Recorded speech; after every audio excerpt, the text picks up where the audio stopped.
If your church is not already signed up, the first thing that you can do is go to your pastor, tell him that you feel convicted, that you want to be involved in this ministry, get his approval, and then you can go to endabortionnow.com and you can get signed up. They'll provide you with free resources to get started. You can connect with people locally here in the area. I have some study materials that I can give you to look at that if you're interested, I can send those to you. And if you get signed up through End Abortion Now, they have tons of video content.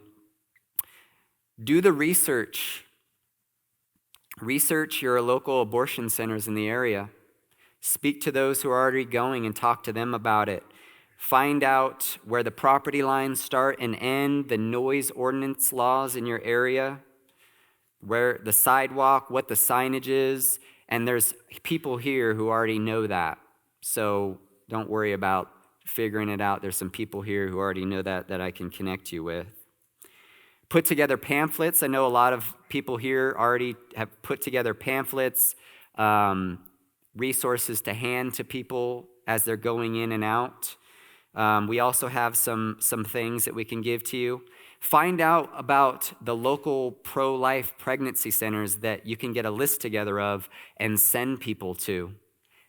Be careful about the pro-life centers that you can send people to, because many of them will say that they're pro-life centers, but when people come in and talk to them, one of the options that they'll give them is to have an abortion. So be careful. Do the research. Be prepared to do life with people. Be prepared to help them. Do life and walk through life with them. For those of you who are already involved, understand how to deal with law enforcement. There's some pamphlets and paperwork that I can email you that will help you with this.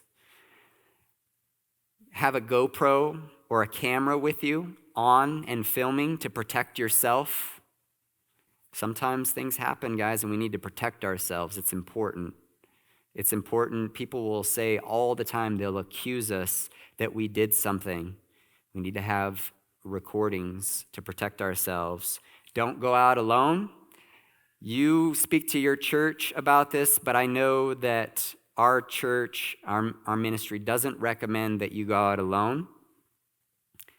Don't just sign up anyone for your group online. So if you have a private group online where you're messaging people back and forth, don't just let anybody sign up and join your group, because there are people out there who will join your group and they will try to find out where and when you're going, and they'll coordinate with the abortion clinic, and they will change their times, or they'll send people out to heckle you or to give you issues.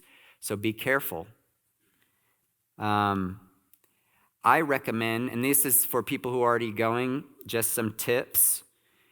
Have one person always preaching and another person designated to handle those who come up and want to distract you from preaching. So you have somebody designated to preach, and if there's somebody coming up to talk to you or heckle you or something, you have another person there to deal with them so the preaching of the gospel can continue. We had this issue the other day. Hecklers will come up. Planned Parenthood supporters will actually call them to come and give you problems. They're just a distraction. They don't really want to have a conversation. They're just there to distract you, to stop you from preaching. So be prepared for this. This is just a personal recommendation. As cars are coming in and out of the driveway, don't have a bunch of people going up to their window at the same time to bombard them. Have a designated person to go on one side of the car or the other, depending on which way. This way, like if a bunch of people are coming at the car at once, they might feel like, hey, what's going on? Are these people like mobbing my car? Just something to think about. We've had, guns pulled on us and stuff before. People felt threatened. Have a set person who will speak to the police. Have somebody, as I said, I have a packet with information. I recommend if you go that you check it out.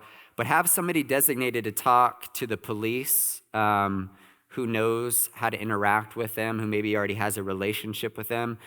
You don't need everybody talking to them at the same time.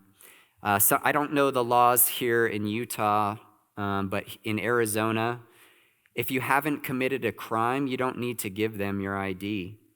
And I'll tell you why this is important. There's a brother named Stephen who continually gave the police his name when they came and heard a complaint, even though he wasn't breaking the law, there was just a complaint. So every time they took his name and they put it in their system, and then finally he did get arrested for disturbing the peace, and because he had helped them build a case in the past, well, it looked much worse for him in court because they had seen, well, we've spoken with you about 7 times leading up to this. That looks a lot worse for you. So what I'm trying to say is don't incriminate yourself if you haven't broken the law. Ask the police officer, have I broken any laws? What will happen if I continue preaching? What will happen? Are you going to arrest me? Will I be arrested? I know Utah may be different. You might have to give them your ID. I don't know. Something to look into locally. And don't be afraid to ask for help. I know there's some men in this room who've been involved in this ministry for a while. Ask them for help. When I first went to the mill, I showed up and Zach Conover was there and some people who've been involved even longer than him, and I just shadowed them the whole time, and I learned so much from them, and I continued to learn a lot from them. And then when they said, hey, you probably shouldn't do this, I didn't get prideful about it. I listened to them because of their experience and their knowledge. And as I said, if you're involved you're already signed up and have the approval of your church, I can give you some documents. I can email those to you, and you can use those for resources. They speak on different situations. I didn't put those together. They're put together by people who have been doing this a long time. I think Patty Smith is one of the people who put things together. So consider this. Our teaching is coming to an end now, and I'll open it up for questions. But every 60 seconds, 2 children die, as I told you. How many have died since we began this teaching? What are you going to do about it? If what we're doing out there isn't loving, then I don't know what is. 60 million murdered in our country, that's a scary count. Booms become a death camp, trash can, a burial. American Holocaust, more than all the soldiers lost in every single war. It's an era marked in gold. The innocent